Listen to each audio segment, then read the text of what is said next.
हिंदुस्तान और पाकिस्तान की आवाम के लिए वो बहुत ज़रूरी है, और हिंदुस्तान और पाकिस्तान की आवाम ही नहीं, जो हिंदू मुस्लिम हैं पूरी दुनिया में, उन सब के लिए ज़रूरी है कि वो ये जो लोग, मुट्ठी भर लोग उनको नफ़रत में बांधते हैं और उसका फ़ायदा उठा के अपना कारोबार करते हैं, धर्म का कारोबार करते हैं, राजनीति का कारोबार करते हैं, ये बहुत साल तक हो गया।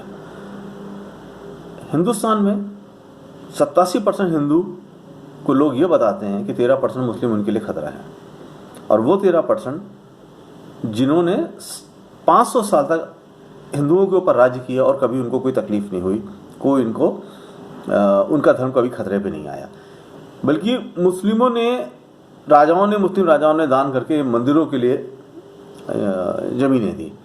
तो ये एक मानवीय पहलू था जो हमेशा हर जगह होता है, और जो उसका राजनीतिक पहलू होता है, जो आपराधिक पहलू होता है, वो लोग एक दूसरे को डरा के और उस डरा के आपका बिजनेस करते हैं, पैसा हासिल करते हैं। डर का बिजनेस ये एक बहुत बड़ी चीज़ है।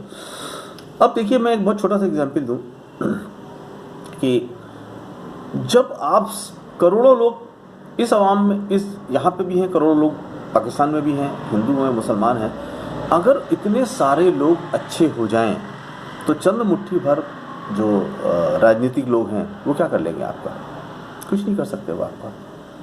वो चंद मुट्ठी भर लोग कुछ कर ही नहीं सकते, क्योंकि उनकी कोई हैसियत ही नहीं है। ये आपको देखना है कि आपको कैसे रहना है। मुझे राजनीतिक पार्टी नहीं बताएंगी, या मुझे 2-4 मुट्ठी भर बाबा लोग नहीं बताएंगे कि आपके ऊपर खतरा आने वाला है। ये तो अपना धंधा पानी कर रहे हैं, ये सब अपना धंधा पानी कर रहे हैं, और ये भड़काते हैं। क्या होता है, जैसे आप एक बिच्छू लीजिए, बिच्छू को ऐसे एक पिन उसके ऊपर करिए या डंडी उसके ऊपर करिए, वो आपके ऊपर अटैक करेगा, क्योंकि उसे डर लगा। जब डर लगेगा तो वो आपके ऊपर अटैक करेगा। यही ये काम करते हैं, ये आपको डराएंगे, और जब आप डराएंगे तो आप डिफेंसिव मोड में आ जाएंगे या अटैकिंग मोड में आ जाएंगे। आप नॉर्मल मोड से हट जाएंगे, या डिफेंसिव या अटैकिंग, नॉर्मल मोड में नहीं।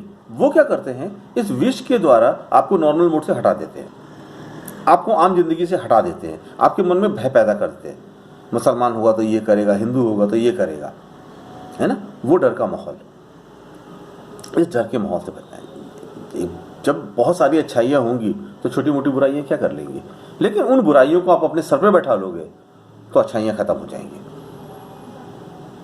जैसे एक बार डॉक्टर खान ने मुझे से बोला था, उनके माली ने पूछा कि भाई कटीला पेड़ है, सूख गया है, काट दूँ उसको?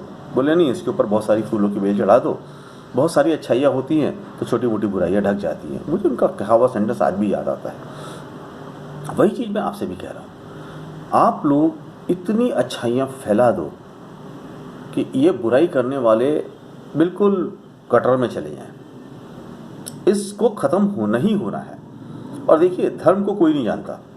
जो कहते हैं मैं हिंदू हूँ, वो सिर्फ ये बोलेंगे कि मेरा वेद इतने साल पुराना है, हम सबसे पुरानी सभ्यता हैं, लेकिन सबसे जाहिल सभ्यता है ये कभी नहीं बताएंगे। ये कभी नहीं बताएंगे कि हमारे वेद इतने लाख साल से रखे हुए हैं और हमने उसे कभी नहीं पढ़ा।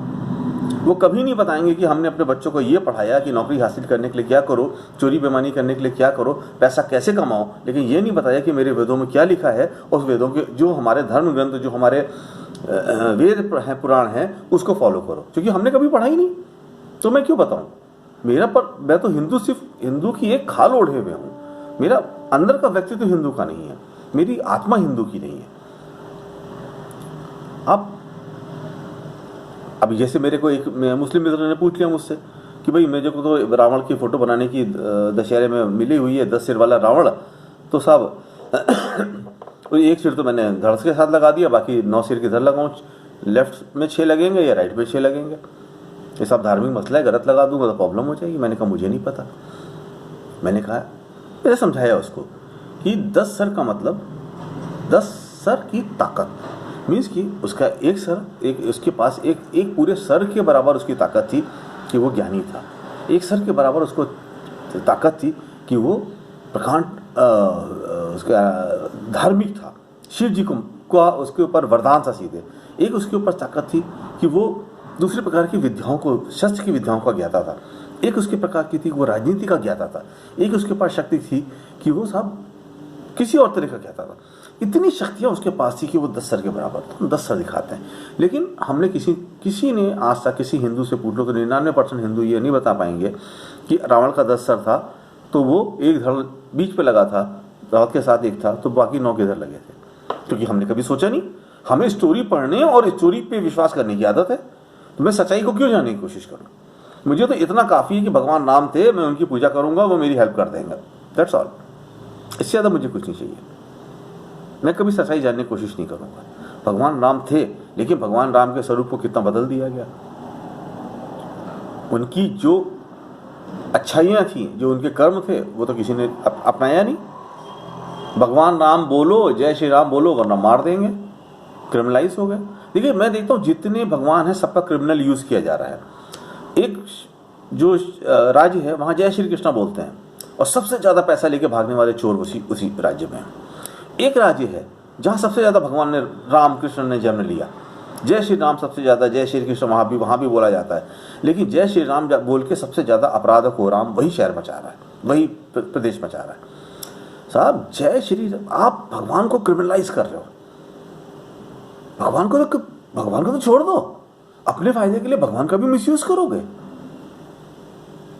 भगवान अपने ओढ़ के पब्लिक को बेवकूफ बनाओगे।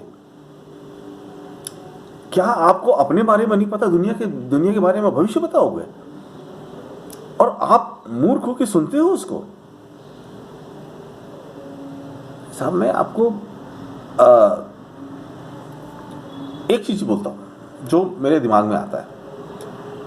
अब अच्छाइयों को यूनाइट होना पड़ेगा, और अच्छाइयों को यूनाइट होने के लिए सबसे जरूरी क्या है, आप अपने ग्रुप बनाओ। मैं देखता हूँ फेसबुक पे बहुत सारे लोगों के ग्रुप्स आते हैं, फलाना के फैंस ग्रुप, फलाना के फैंस ग्रुप। हिंदू मुस्लिम फैंस ग्रुप कब बनाओ, हिंदुस्तान पाकिस्तान फैंस ग्रुप बनाओ। पाकिस्तान के जो हमारे भाई बहन हैं वो बताएं कि उनको क्या दिक्कतें आती हैं। हिंदुस्तान के जो भाई बहन हैं वो बताएं कि उनको क्या दिक्कत आती है।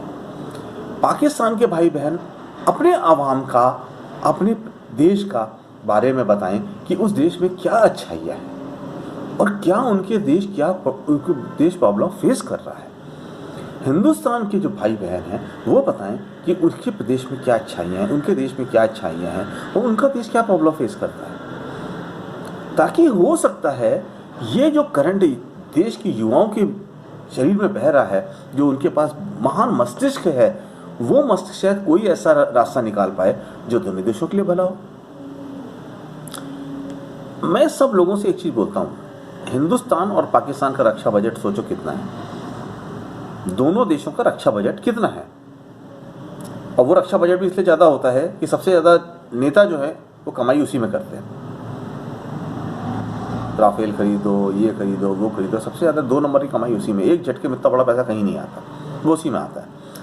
अब ये सोचो, अगर हिंदुस्तान और पाकिस्तान की जनता अपने राजनीतिक पार्टियों से बोले कि साहब हम डिसाइड कर रहे हैं, कोई एक दूसरे को पर अटैक नहीं करेगा, कोई भी एक दूसरे के ऊपर अटैक नहीं करेगा, और अंतर्राष्ट्रीय सम्मेलन बुलवाओ, अंतर्राष्ट्रीय पार्टियों के सामने साइन करो एक समझौता, ना हिंदुस्तान पाकिस्तान के ऊपर अटैक करेगा, ना पाकिस्तान हिंदुस्तान के ऊपर अटैक करेगा, सारी सेना हटा लो। वो सारा रक्षा बजट अपने देश की आवाम की भलाई के लिए यूज़ करो, गरीबों के लिए यूज़ करो, रिसर्च एंड डेवलपमेंट के लिए यूज़ करो, मानवता के लिए यूज़ करो।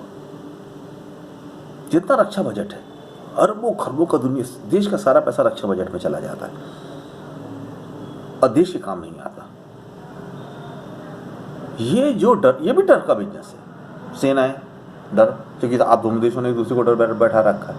आप मेरे ऊपर अटैक कर दोगे, मैं तुम्हारे ऊपर अटैक कर दूंगा। क्यों कर देंगे? अंतर्राष्ट्रीय समुदाय किस लिए है? एक दूसरे की, आप यूरोप में जाके देखो ना, एक दूसरे की सीमा कहाँ से खत्म हो जाती पता भी नहीं चलता। लीसी पीली पट्टी बनी हुई है कि इसके आगे ये देश, इसके आगे ये देश। आप यूरोप की तरह क्यों नहीं हो सकते हो? भारतीय, ये हमारा अपना महासंघ क्यों नहीं बन सकता? हिंदुस्तान पाकिस्तान बांग्लादेश का महासंघ क्यों नहीं बन सकता है? तो हम तीनों एक ही, कभी हमारी सीमाएं एक ही थी। तो आपने देश अलग बना लिया, बनाओ, लेकिन सीमाओं के नाम पे अरबों रुपए का बजट जो इंसानियत के लिए, जो आवाम के लिए होना चाहिए था, वो सीमाओं पे लगाओ, और वो सीमाओं पे भी नहीं लग रहा है। वो बेसिकली बजट के नाम पे, जो शस्त्रों की खरीदारी के नाम पे, वो भी नेता के जेब में जा रहा है। तो आप सब लोग को ये सोचना पड़ेगा कि किस तरीके से आप इसको, इस धन को ख़त्म करके और ये पैसा आवाम की भलाई के लिए लगे। मेरे पास बहुत कुछ कहने के लिए है, लेकिन मैं दूसरे वीडियो में कहूँगा, अदरवाइज चूँकि ये वीडियो बहुत बड़ा हो जाएगा। Thank you.